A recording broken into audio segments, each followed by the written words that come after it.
Hey guys, Ramsey here. Welcome to another video. Today we've got a follow-up to probably my best video I've ever made. I'm very proud of how it turned out. The interview last night with Russian Adam was amazing for me anyways, and for you guys too, listening to some of the feedback.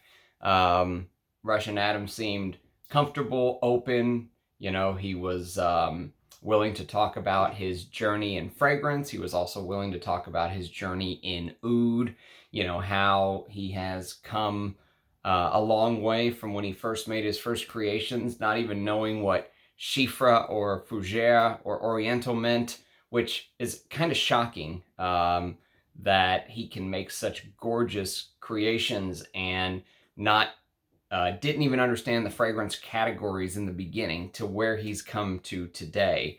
And we talked about so many amazing topics. If you haven't watched that video, do so. Even though it may not get as many views as my top 100, it's probably the most important video that I've ever done. I was honored and, just overjoyed to get to share some time with him. It was a real blessing, and I mean, we talked afterwards, me and him, and then again today, and all the feedback has just been, amazing. I hope you guys really cherish that. He did drop some amazing information on his new releases that are coming out. We talked about Ocularia Blossom. I will review that one day, because I have enough juice that he sent me that I'll do a like an early impression kind of video on Ocularia Blossom one day. But today, I just wanted to do a quick unboxing because I've got some stuff that I purchased and I have some stuff that was sent to me from you guys. And I wanted to just do scent of the day and just kind of, I feel like a marathon runner that just ran a race and won. And now I'm just like, the stress is off. I was a little stressed as to how that interview would go. And it went better than I could ever imagine. And so now that I officially have a StreamYard account, while I'm still not 100% sure if I'm going to do streams in the normal sense, maybe I will. Maybe I'll just continue to do those interviews in that style and then post them to the channel. But now that I have StreamYard, I can do those kind of videos.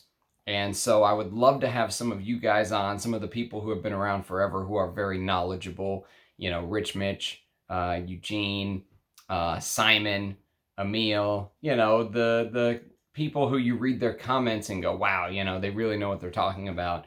And I would just love to continue to bring on more fragrance lovers and have those kind of conversations. So while I'm not a professional interviewer or anything, it can be just like a couple fragrance lovers talking shop and, sharing a different perspective or a different point of view, I think is a great thing to add to the channel. It's something different than the videos that I've been doing, the unboxings, the top 100s, the top 100. Well, I'm in one of those, the top, this is not a top 10, all that stuff.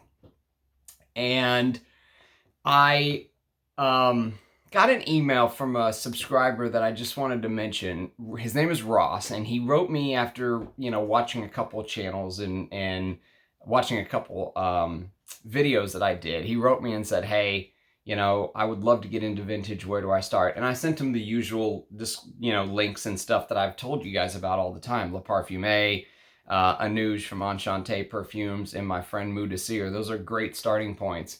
And he wrote me back and he said, wow, you don't know who I am. You don't know me from Adam, but you were willing to share all this stuff with me. I don't understand how anyone can ever call you a gatekeeper. And I just told him, you know what? I'm at the point where I'm just kind of like, just blow them off and keep moving to the people who are talking down about me. It doesn't matter to me. I'm not here for that. I'm not here for the drama. I don't want that. I'm not that channel. And if people want to be the opposite of me, great. Please go do that. I don't want any other channels out there like me. I want to be singular and I want to be unique. And so that's kind of where I'm at. So I just wanted to have a quick chat with you guys today. Yesterday we talked about, because I sent Russian Adam some things back. I sent him my top 10 out of the top 100. He asked to smell the top 10.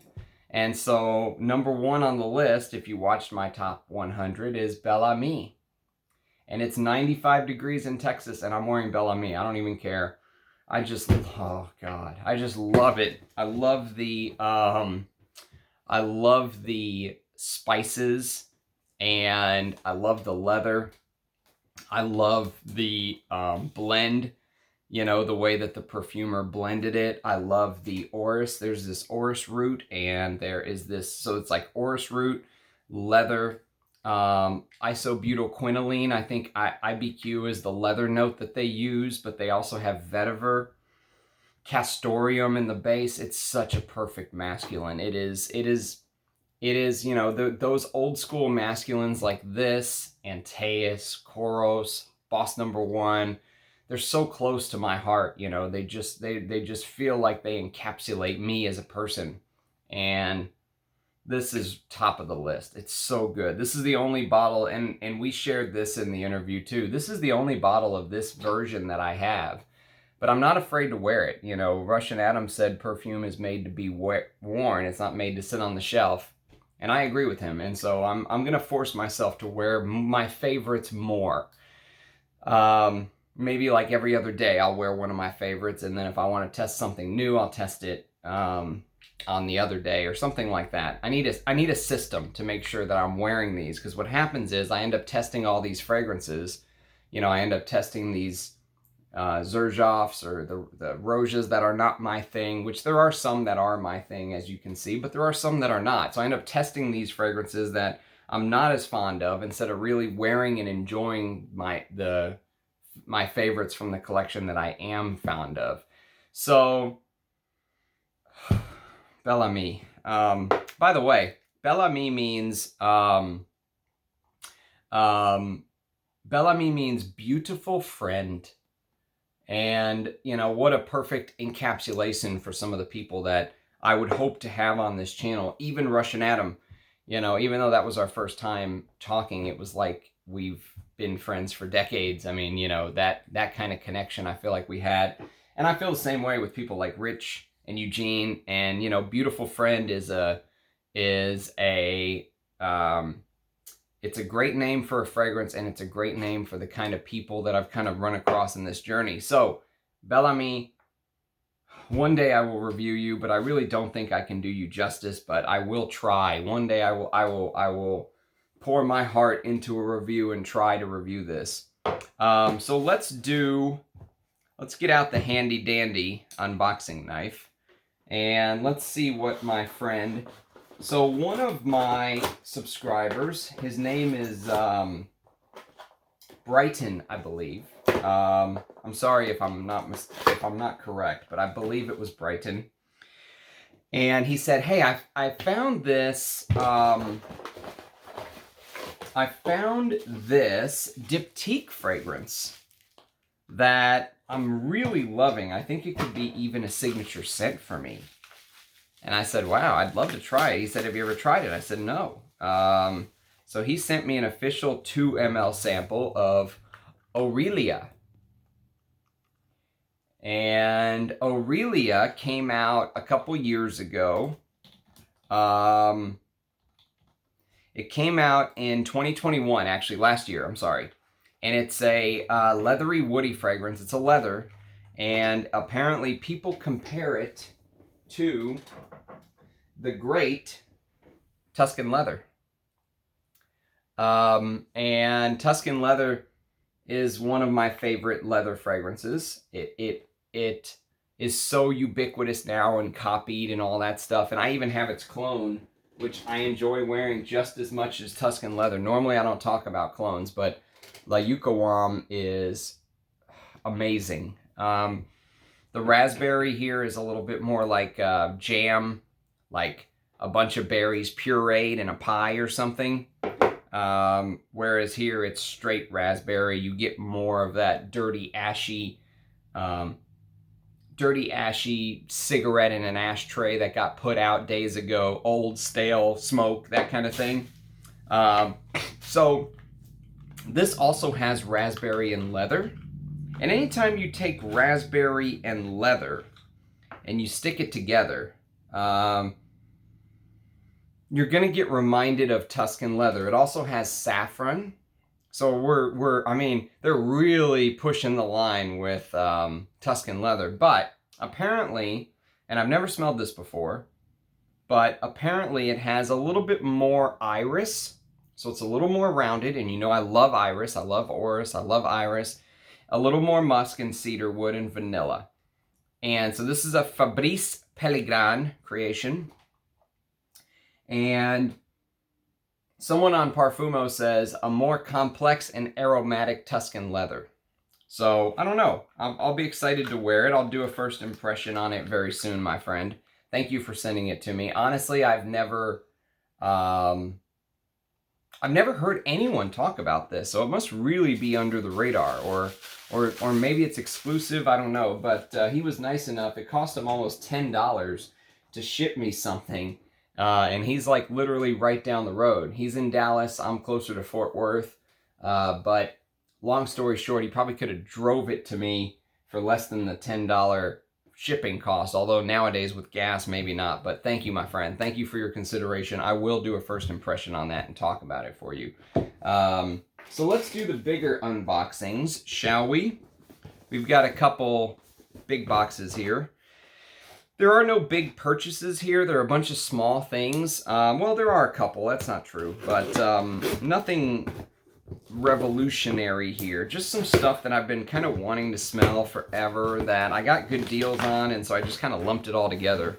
And so let's start with this first one.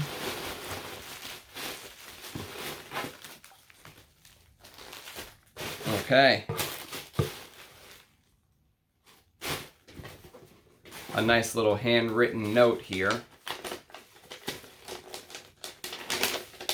I hope you enjoy your purchase. I strive for 100% customer satisfaction and 100% feedback. So if there's anything else I can do for you, please let me know.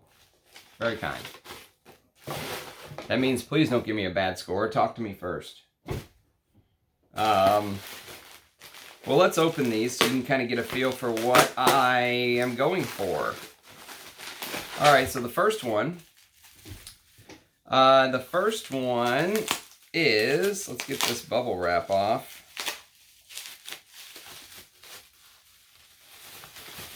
Now, you guys are going to laugh at this, but I don't care. Like I said, this is a bunch of cheap stuff. None of this is going to blow you away. At least I don't think so. Maybe it will.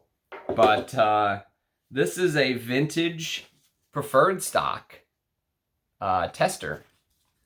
Vintage preferred stock. Dun, dun, dun. Who nowadays is talking about preferred stock, huh? Anyone? Is anyone talking about preferred stock? I will. I'll talk about preferred stock. I don't care. I don't care that it used to be $10. I told you guys, I am not a price snob. I'll try anything. I'll try anything from the $2,000 Rojas to the $10 preferred stocks. So this is a preferred stock cologne spray. How about that sprayer? Screams drugstore. And preferred stock, for those of you that don't know preferred stock, it was kind of like a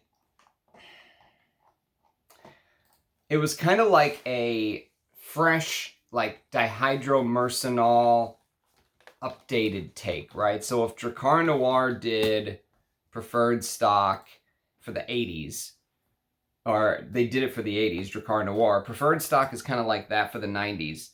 It's discontinued, but it has this fresh green floral woody thing going on.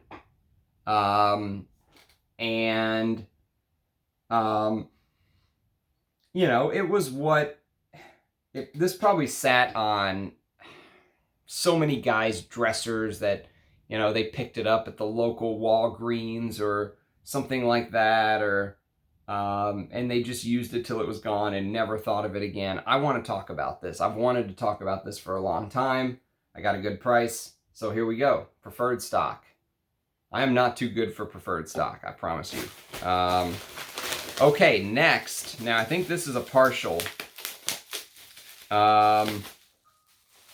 This is a partial, but you know, when you're collecting, sometimes you got to get what you can get. And it's a partial of vintage Christian Dior Dune for women. Dune is also, I believe, very sadly, discontinued. I think I read that. Let me verify that before I start just talking here. Dune, 1991. It says it is being marketed by LVMH, so maybe it's not discontinued, but I don't know about new versions. All I know is I've wanted this for a long time, and again, good price. All of this I just kind of lumped together. And so there you go. There's a bit of a chunk missing out of that bottle. I don't care. I usually don't wear these as my scent of the day. I usually will wear this kind of to bed, you know, where I can break it down and then wash it off in the morning and put something that I love on, like Bel Ami. But Dune, it's a Jean-Louis Suizac and Dominique Ropion. And Jean-Louis Suizac is a perfumer that is very well known to me because he made Bel Ami. So Jean-Louis Suizac made Bel Ami. He made Opium, the original Opium from 1977. He made Fahrenheit, or he was one of the perfumers in Fahrenheit. And he was one of the perfumers in Kenzo Jungle for Women, which I think is right. Where is it? It might be up here. All right, I'm not going to mess with it. It's somewhere. I will mess with it because I found it. He made Kenzo Jungle for Women. Or was one of the perfumers. It was a joint effort. A lot of his works were joint efforts. I'm a big fan of his work. And rumor is that Dior messed up Opium, or I'm sorry, YSL messed up Opium so bad they had to ask him to come out of retirement to fix their mess up. So I mean, he's the real deal. And so Dune, very excited to get to know. And I do have Dune for Men as well, but that's a completely different scent. Batch code is, for those of you who care, 2Q017. So I think it is a vintage, but I'm not 100% sure. Okay, next. Oh yes, back to the cheapies. The Dune was the high-end one. Now we're back to cheapies. And this is a vintage bottle of Dana Tabu. Dana Tabu Eau de Cologne. Whoa. You get back here. What's this? Okay, interesting.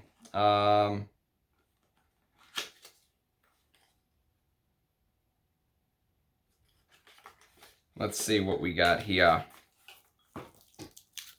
A splash. It's a splish. Let's not cut my eyeball out, shall we? Aha. Yes. I like the attention to detail with the wrapping. You know, it makes you feel like you're buying from someone that knows what the heck they're doing. Okay, so Dana Tabu, there's the bottle. And New York, New York, Dana Parfums Corp. So I'm guessing this is an older bottle.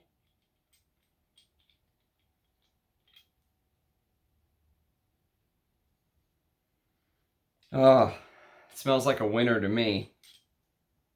You know, these older... This is way older, obviously. If you don't know Tabu, It came out in 1932.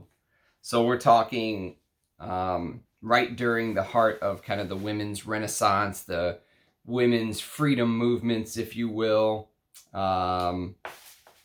And it's an Oriental, it's a spicy Oriental that kind of came out when the grip on societal norms, the grip on what was acceptable and what was not acceptable was beginning to loosen, because in the old days, you know, there's an old saying that women did not wear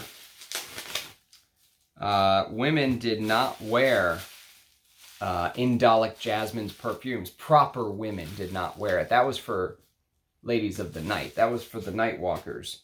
Proper women never wore Indolic Jasmine. They never wore Orientals. It was too risque for them. You know what I mean? It was too.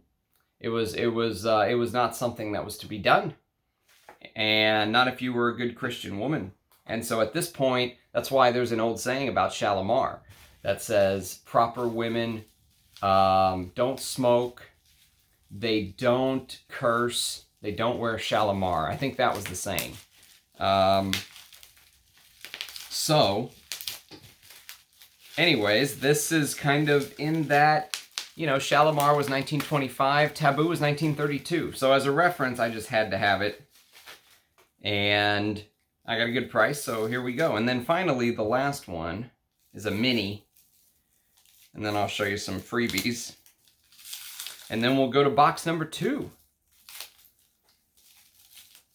And then we'll be done for the day. Just a short little unboxing. Oh, wow. Okay. Took some serious time wrapping this, yeah? Alright, so here's the mini. The mini is Ungaro Diva for women. Look at that bottle, though. Stunning. Stunning bottle.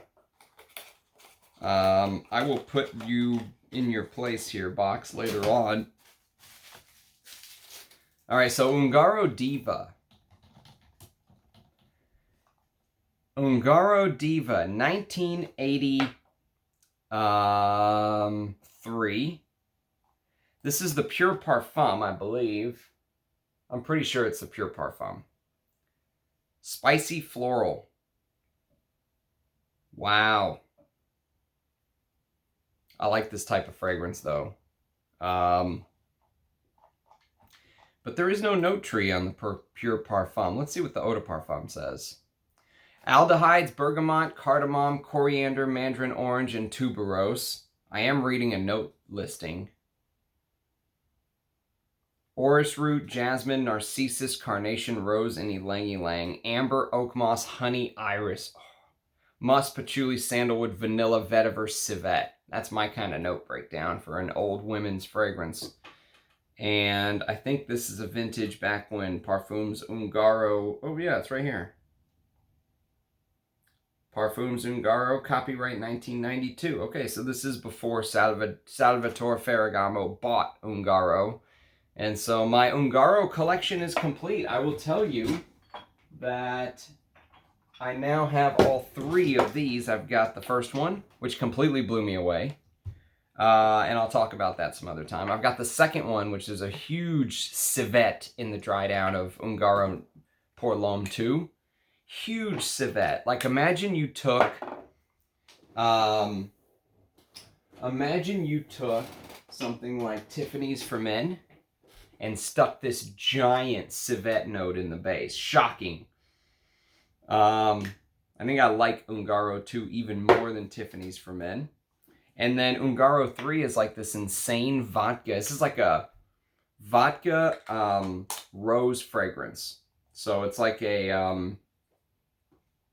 It's like a, you know how Demashi and Polge did that rose that just kind of comes out of the depths on Chanel's Antaeus? They're known for sticking that beautiful rose note in Antaeus. It's here too. But there's this liqueur note, this vodka note at the top, which tends to really throw people off. because vodka is not a smell that you're used to smelling in a perfume. It almost just smells like rubbing alcohol, you know, in the opening. And it smells really strangely, you know, it's like staring at a lava lamp or something, you know, it's just weird. But this is my least favorite. This is my second favorite. And then this is my first favorite. This one is amazing. And I see why it's so sought after. I'm very lucky to have a bottle. Okay, so that is the Pure Parfum of Diva. And I'll talk about this one day soon on the channel. And then there's some decants here. So let's, or not decants, but I got some samples I'll probably never want to wear, but let's see. Donna Karan Cashmere Aura. Yeah, I won't want to wear that probably. Versace Eros. Oh yeah. How could you forget Versace Eros? 1 ml sample. Wow, Versace is very generous too. 1 ml. So there's those two. All right, so that's the first box. The second box is similar lines, but I think there's a little bit more here you guys will be excited about. Not as much little baby cheapies. Not as much preferred stock and Tabu and stuff like that, which I'm still excited to try. I don't care. But we're going to start with the cheapie because here is Original Stetson. Ah, Original Stetson. Drugstore fragrance. Again, this is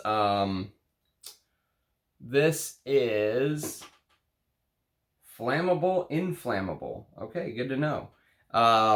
Original Stetson I purchased because I love this fragrance.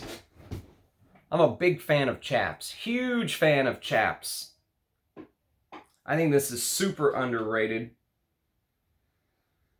Such a great Chiffre. I can't believe they used to sell this for $5. This was like the cheap, this was like the budget version. If you couldn't afford Polo Green, Ralph Lauren released Chaps for you. If you had money, you wore Polo Green, right? Which I just freaking love. But if you wanted to spend $5 instead of $10, Chaps. And Chaps is, forget the fact it was a $5 fragrance. This is going on eBay for $300, $350. I've seen one for $400. Maybe not the 1 ounce, maybe the, 125 or bigger bottles, which I have up there too. But Chaps is not to be overlooked. So Stetson was kind of in that same cowboy image at the time. You know what I mean? Like Chaps and Stetson were like the competitors. And Stetson, let's see what the notes say. I'm going to read a note pyramid. Stetson is bergamot, lavender, lime, clary sage, lemon, carnation, geranium, orris, jasmine, patchouli, vetiver, cedar, amber, honey, musk, tonka, vanilla. So this was the, cheaper Wild West version, if you will. So I'm excited to try it. And then I got this for a steal. I got this for $40. It's worth more than $40, I'll tell you that. This is the one of the final fragrances of Jean Carleo from the house of Jean Patou. And this fragrance is kind of funny because Jean Carleo created this at request of the people he basically worked for. He was on his way out. And so this was a, this was his kind of goodbye present in that he did what they asked him to do, which is they wanted a marine fragrance, but he made like the most unmarine marine fragrance you could make. So it starts off very watery with that green Irish tweed, cool water feel, but that goes away very quickly and it just goes straight to the woods. So this is like a woody.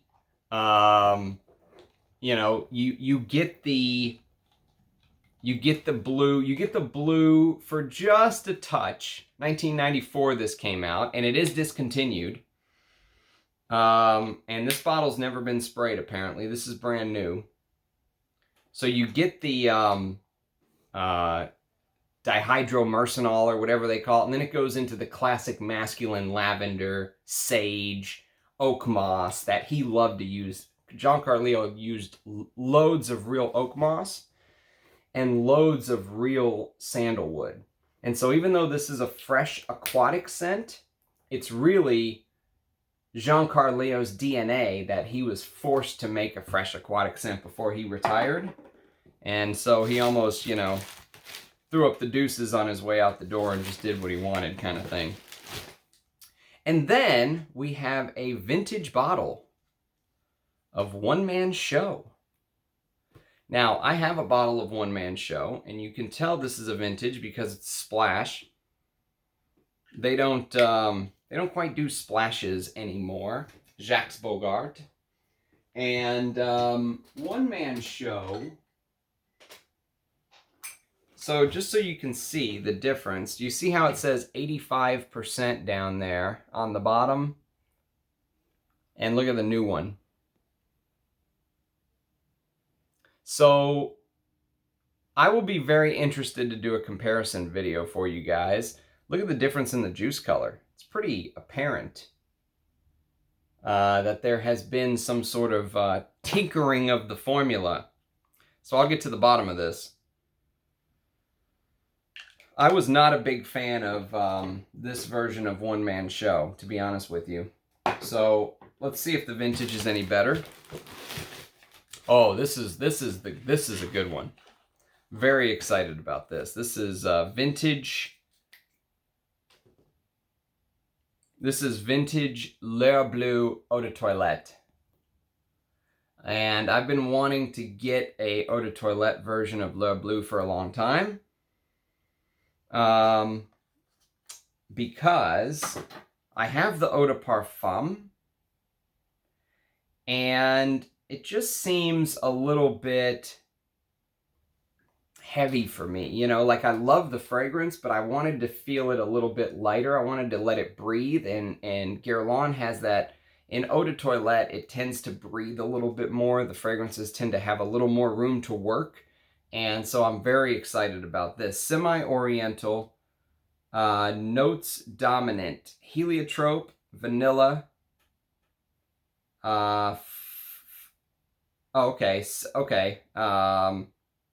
Semi-oriental, flowery, dominant notes, heliotrope, vanilla. Okay, that's it. That's all it says. Semi-oriental and heliotrope and vanilla. Okay. Well, I'm excited to try that bad boy. And then there were two. And this is a partial bottle of Gucci Pour Homme. The Gucci Pour Homme, the original from 1976, I want to say. Actually, I want to spray this, because there's a bunch of stuff floating around in there. I want to see if it's still good. Let's give it the old spray, shall we?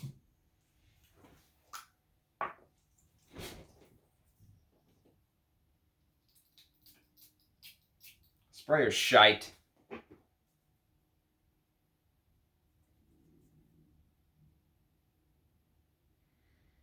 Well, at least I don't think the fragrance has turned. Let's see what Parfumo says about Gucci Pour Homme from 1976. I like it. It's got a little bit of that citrus powderiness, kind of like Abbey Rouge. All right, let's see what it says here. Gucci Pour Homme.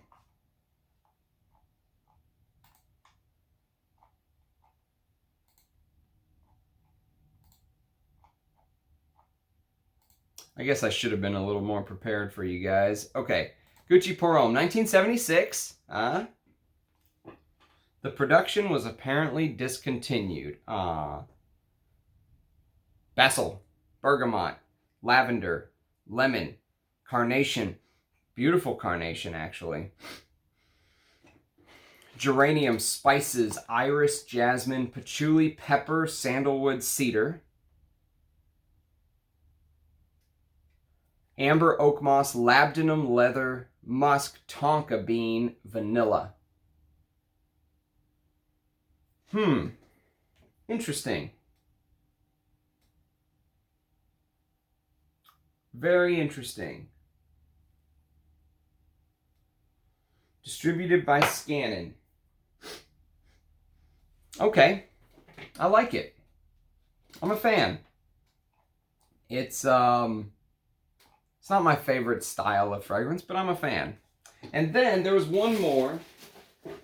Last but not least, we've got a vintage bottle of English leather. Yes, English leather. I told you it was kind of a cheapy little haul thing. I got a bunch of just small things that I've been wanting that I got good prices on. So English leather, eau de cologne. Get out of here. All right, here we go. 15 ml, distributed by Dana Perfumes Corp. I have no clue how far back this goes, but I'm guessing it's old. I'm guessing it's good. Okay, we'll give this a shot one day. There you go. English leather came out in... Oh no, English leather doesn't exist. I must have misspelled it. There we go. Dana, English leather, 1949. Italian bergamot, kaffir lime, leather, oak moss, vetiver, sandalwood, cedarwood, and musk. So there's a story behind English leather. And I can't remember exactly what it was, but I heard a very interesting story behind English leather that I wish I could have shared with you guys. I think it has something to do with the fact that this brand, or the company, maybe before they sold to Dana, I don't know, but the English leather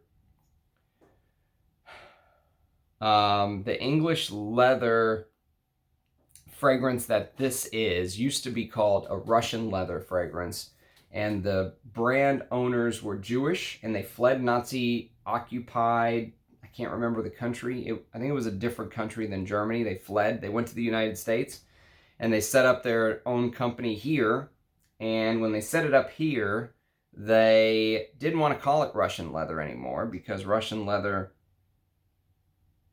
was the enemy at the time, so they decided to call it English leather. But I think this is truly a Russian leather perfume, if I'm not mistaken. So anyways, interesting little mini haul of a bunch of just crazy stuff randomly thrown together. I hope you have enjoyed it. More importantly, I hope you enjoyed the Russian Adam interview. I must say I'm very proud of that. I think that was probably the most important and influential thing I've ever done on my channel. I hope lots of people get to watch that interview. And, you know, just a quick, easy little video today, unboxing of kind of what I grabbed. Thank you to Brighton for sending me this. I will do a first impression very soon. I love leather, so this is probably an easy sell for me. Even if it's not very unique, even if it has some Tuscan leather in it, I've got so many first impressions to do for you guys. I mean, you have no idea. But thanks for watching. Much obliged, everybody. Thanks everyone who, you know, said kind things and urged us on with the interview and stuff like that. I know it's a long one. It's almost 2 hours, but there's so much good information in there. And now that I have that StreamYard account, if you would like to come on and join me, I'm not just going to let anyone on, but if it's someone that I know knows their fragrances, just get with me and let me know. We'll set up a time and we'll do an interview together. I think that would be, it would be awesome to start getting some different takes on the channel. Maybe not in a pure stream form, maybe in a pure stream form. Maybe I'll start streaming. Definitely those interviews, I think in the style that Russian Adam and I did it, would be great for the channel. So anyways, like and a subscription, all that stuff helps. Like I said many a times, helps with the eyeballs to get them on somebody like me that's different from the mainstream. And but obviously you don't have to. Just having you here and in support is more than enough for me. But thanks to everybody, and cheers guys, and I'll see you again tomorrow with another video. Bye bye.